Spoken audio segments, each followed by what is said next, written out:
Has anyone ever referred to you as the GOAT before? In a different context. Oh, really? Yeah. It was a fly ball and some issues. I know that they've referred to you as the cow. Someone once famously called you a cow, several times actually. Help me out. When was that? The cow on your TV show. The cow on my TV show. The end is now. Oh, I see. Yes. Yeah. An active cow, yeah, which we'll get to that in a second. Yeah. So, that's right. So, yes, Seth MacFarlane, everybody, playing a official in the Department of Energy. I guess he was playing a congressman, called me a cow. Yes. Thank you. It took me a beat. I was there. My pleasure to assist there. No, but the active cow, I claim, was my idea, where the so-called knock-on effects. So explain to the audience, those who have not caught on yet to the end. So I highly recommend it, but yes. What is it? You mean you haven't seen my 6 episodes? What?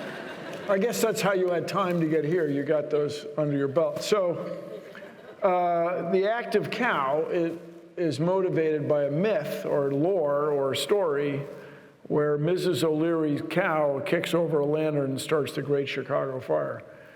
And that may have been, if it wasn't racially motivated, culturally motivated, trying to criticize Irish immigrants in Chicago.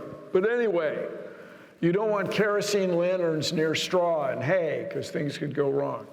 Yes, and back to you. And the bigger picture is we don't want anybody interfering with science, and that's the whole underscore of the conversation we're having today is the power of science and how science always saves the day. I mean, come on, we just... Well, I remind us, though, science isn't a thing. Science is what people do. People do science. And for me, well, thank you, yes. And for me, science is 2 things. It's this body of knowledge, it's all the wonderful periodic table and so on, but it's the process. That's what science is. You have an idea, you see something in nature, you make an observation, you have an idea of what caused it, you have a hypothesis, you make it, you write it, set up a test, you test it, you compare what happened with what you thought was going to happen, and then you start over. Back to you. But the science always gets it right eventually. I mean, from the beginning of time, science has shown us a way out of the dark abyss. It was so respected by our founding fathers that they enshrined it in the Constitution. Article 1, Section 8, Paragraph 8. Clause 8, yeah. Clause 8. As they cause the lawyers. Any lawyers here? Yeah. Anyone here is not a lawyer? Anyone? No, so they've... Article 1's about the role of Congress.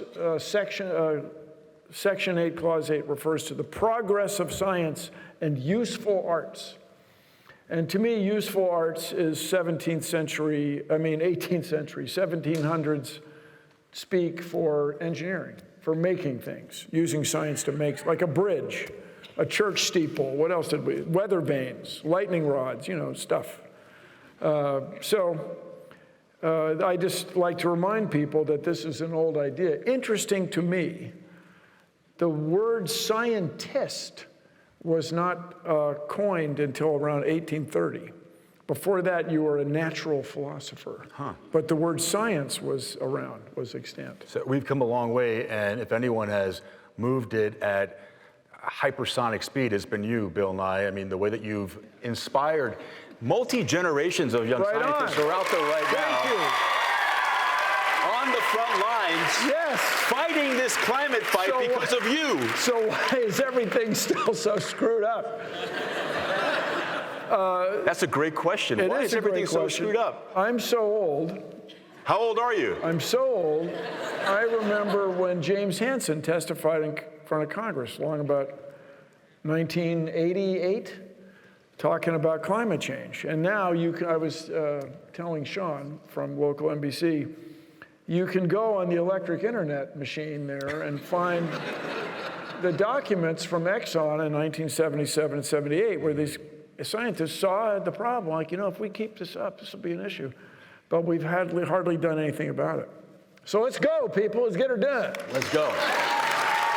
So do you think the big stumbling block is we're living in very strange times, Bill Nye, right now? Never been so strange. I mean, these are really strange times. And look, I'm a fan of Cameo. Can I throw that out?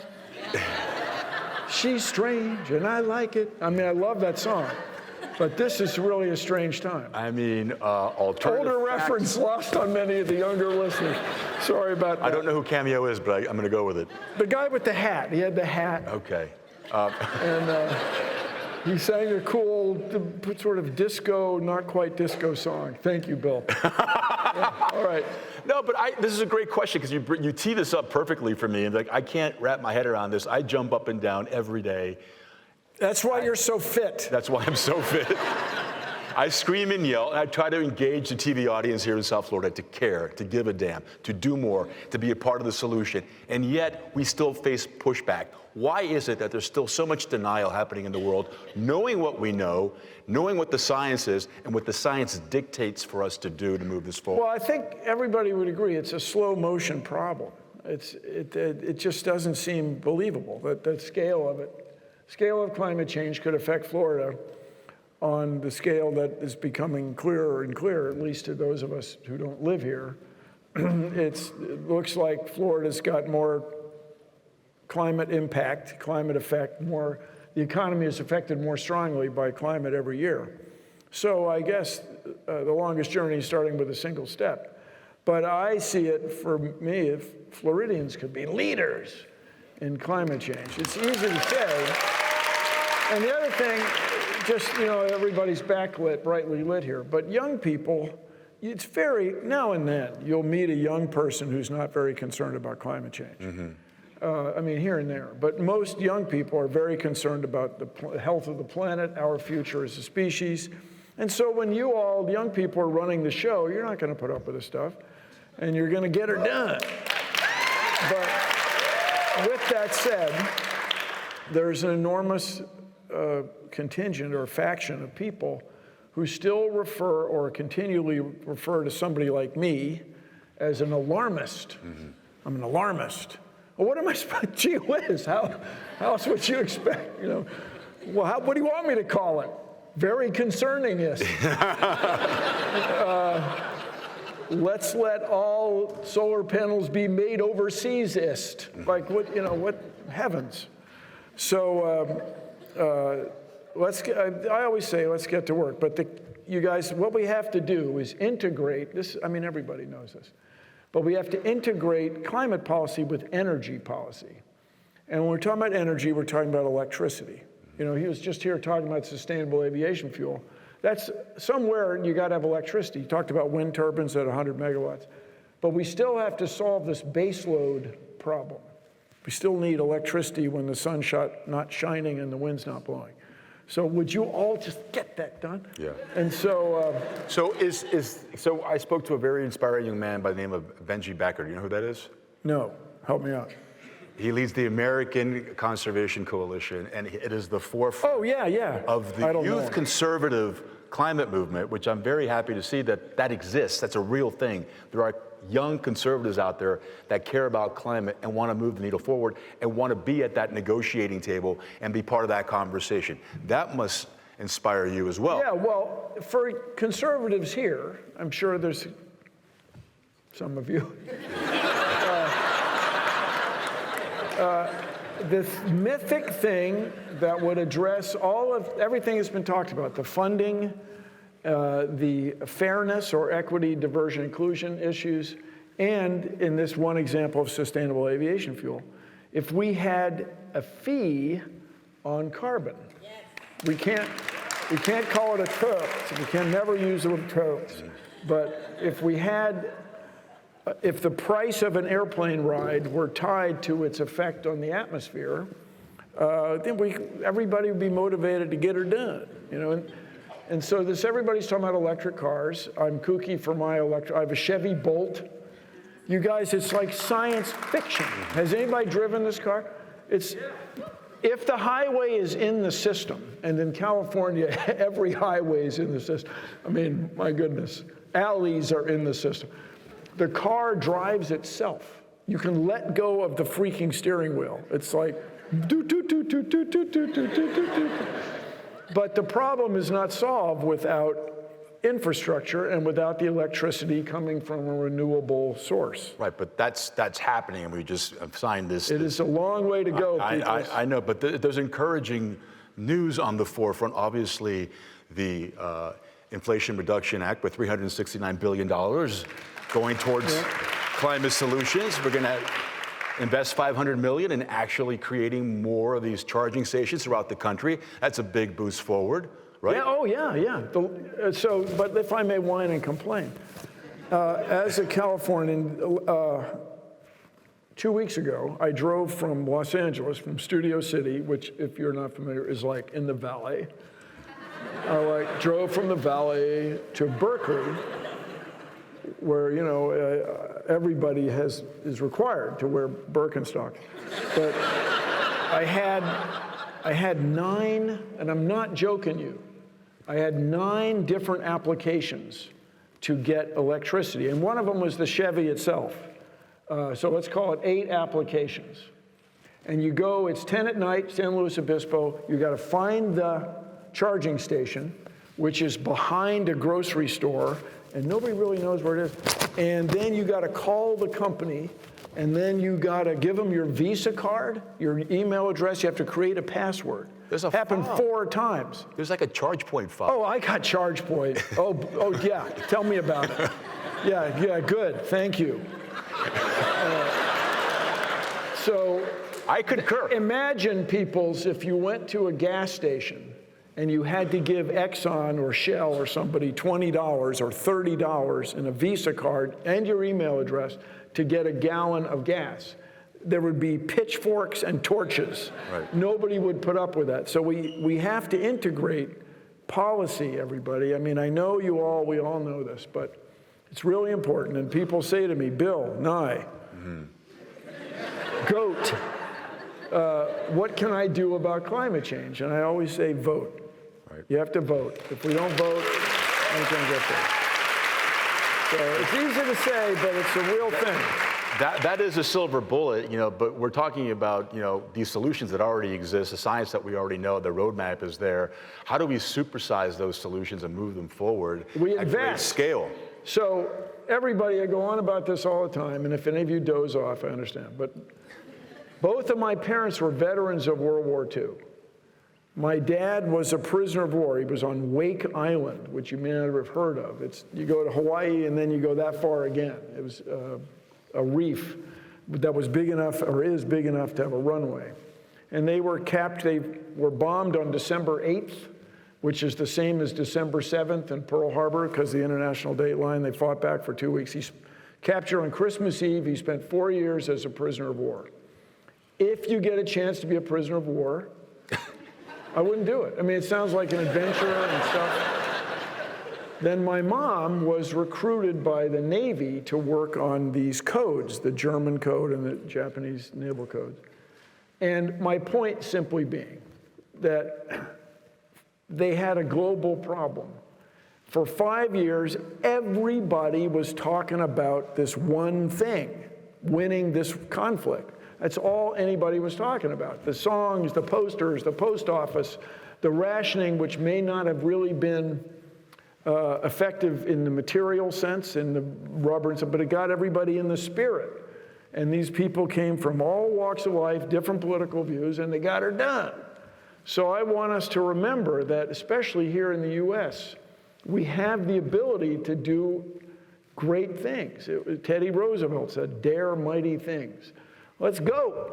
Let's get these things done. But we still need the baseload problem. Back to you. But we were all on the same side back then. That's the problem. We're polarized right now. And that war's still going on. You're scoring along with us. How do we come together? I brought a bench. Extended dance mix of that conflict is still going on. Obviously, we all know the evils of fossil fuels. That's what got us into this. Well, I mean, but we all got this extraordinary quality of life through fossil fuels. Right. My grandfather, not some remote somebody I heard a pocket. My grandfather rode a horse in World War I.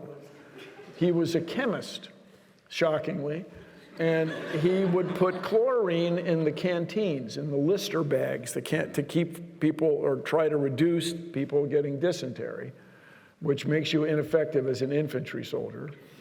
And it does. And he lived through it, and that's why I'm here. But he apparently was not some amazing world champion horseman. He could ride a horse. But 30 years later, when that same thing was going, nobody was on a horse. I mean, there are stories of a few supply lines with horses, but nobody who was fighting the front lines in a war was on a horse.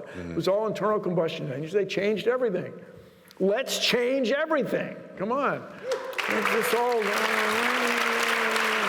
And as we move forward and we begin to change everything, because the conservative point of view, and I'm bringing them up because we have to meet at the middle somewhere, is that they want to keep at least some fossil fuels. Is that possible and still get to net zero? Oh, maybe. I'm not an expert. Well, sure. I mean, we have people still ride horses, doing some things. No, seriously. I'm so old that How old are you? Yeah. In Baltimore, Maryland, this horse-drawn vegetable cart would come, and the guy sold vegetables from his horse-drawn cart. It was, kind of a thing. But how do we change it? We agree that it has to be changed, I guess. But the thing I want to talk about is the base load. Okay. Is there something else you want to ask me before that? No, go ahead. Go get the base load. So we got to have electricity. We got to have electricity because electricity is this magical thing. We can have this air-conditioned room with these fabulous lights and these great monitors and all this stuff. And that electricity here in Florida is almost all fossil fuels, right, or largely. But we're the Sunshine State. Yes, that's good. We still get 65% of our energy from fossil fuels. Yeah. We're the Sunshine State. Okay, okay. So we should be getting more from solar is what I'm saying. We should be driving the solar revolution. If anyone should be the leader in the solar revolution, it should be Florida. Yes. Listen to Louis, the man. So everybody talks about the efficacy or the use or why not we have nuclear power plants. And the problem is, largely political. Again, nobody. Do you know NIMBY? Yeah, not in my backyard. Not in my backyard. Is everybody hip to banana? Build absolutely nothing anywhere near anyone. Yeah. And so. That's stronger than NIMBY. Yeah. And I understand it. These people in Massachusetts don't want wind turbines in their line of sight. Okay. But what do they all come running outside whenever a ship goes by? Look, it's okay. But we still have this baseload problem, and the nuclear industry just hasn't convinced anybody that they know what they're doing. I mean, we have 100,000, depends how you count, 100,000 oil wells running at any time. We have 430 nuclear power plants, but 3 of them had huge trouble. Oh my goodness. I mean, you wouldn't get in a car that had an enormous problem every 100 times you turned it on. My goodness, so what I'm all hot for, pun intended. Fusion. What? The Holy Grail. Well, so you guys, when I took physics many years ago, fusion was 40 years in the future. And people say it's always been 40 years in the future, will always be 40 years in the future. However, but the thing is, there are dozens of organizations, universities, what have you, working on this problem.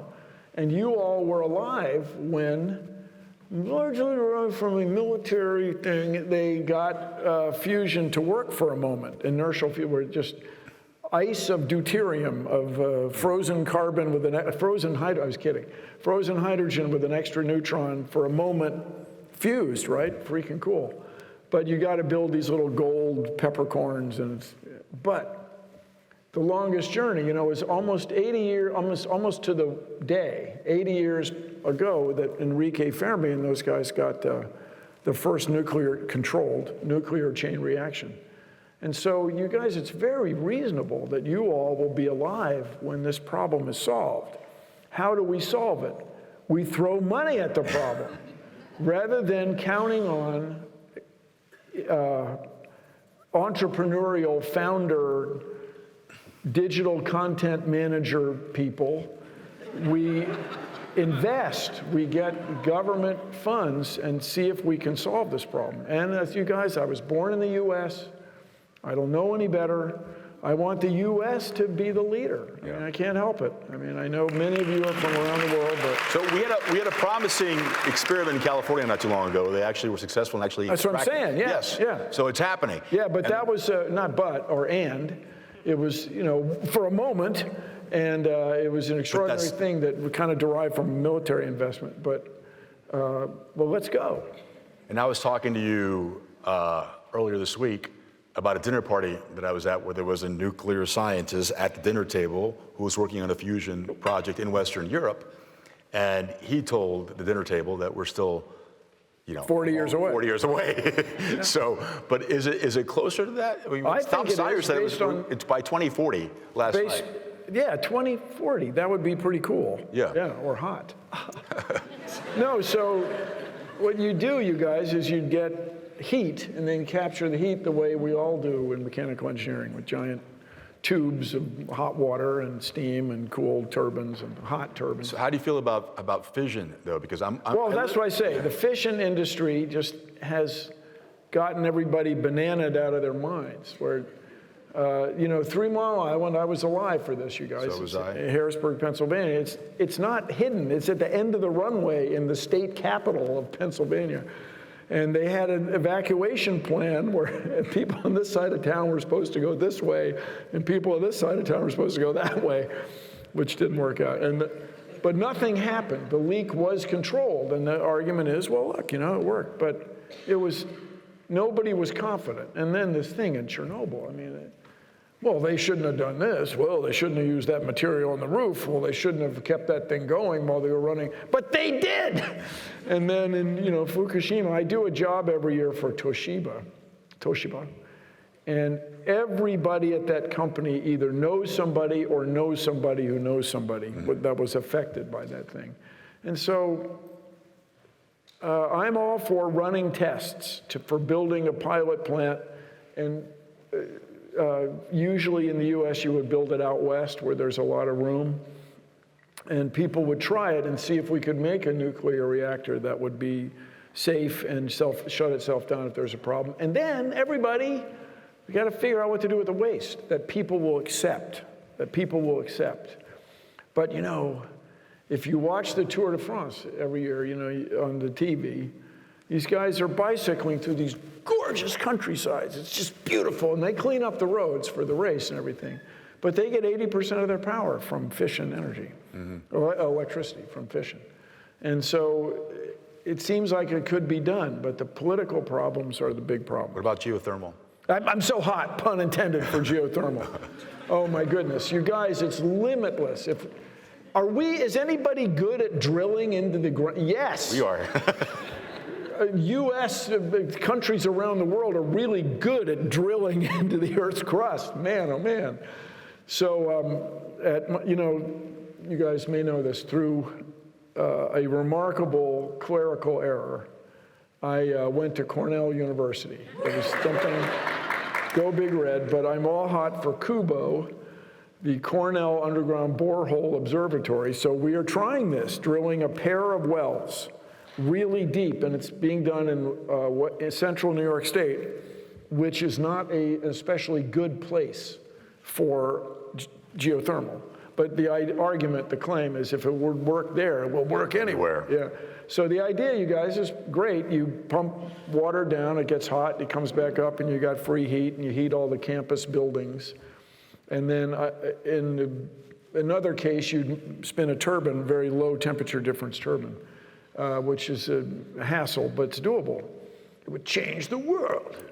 And so the heat's beneath our feet. Let's go. That takes investment. Let's go. So it's another thing where you need like a city block. You need, a quarter mile on a side. Everybody agreeing that this is what we're going to do and drill holes, at the end of the block and stuff. But that also investment. So we know how to do it. So leave us with a nugget, Bill. Everybody comes to you for inspiration. Oh. You are the voice of reason. Sure. You're going to save the world. Yes. So leave us with this nugget of hope. Set us out into the world with a nugget of hope. Well, to me, when I was a kid, I was, for example, I was in the Boy Scouts. And I had, I had a regular experience in the Boy Scouts. It was just, it was just regular.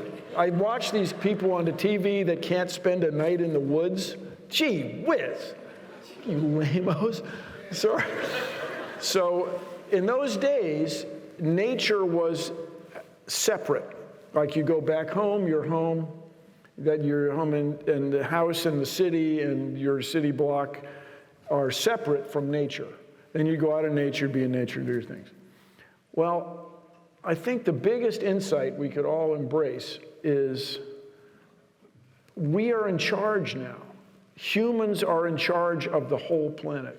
We have an expression, everybody, you can see it so big, you can see it from space. The reason you can see it from space is humans are everywhere, man. We've paved over 1% of a whole continent. Wow.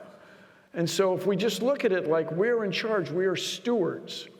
And the other thing I want to disabuse everybody is of this notion that individual action is going to do it.